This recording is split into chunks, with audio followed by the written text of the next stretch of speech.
এই সাইজের 4টে আলু নিয়ে ভালো করে স্লাইস করে কেটে নেওয়ার পর গরম জলে হালকা সেদ্ধ করে রোদে 5 মিনিটের জন্য দিয়ে রাখলাম। তারপর কড়াইয়ে তেল দিয়ে হালকা মিডিয়াম ফ্লেমে আলুর স্লাইসগুলোকে ধীরে ধীরে ভেজে নিব।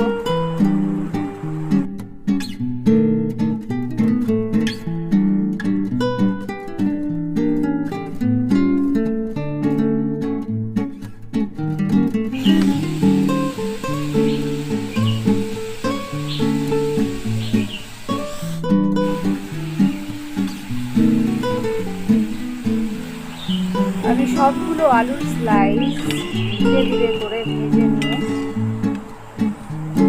তুলে রাখলাম। দেখেন 4টা আলু থেকে কতগুলো চিপস হয়েছে। ভাজা মশলার গুঁড়ো অথবা চাট মশলা ছড়িয়ে নেড়ে ছেড়ে নিলে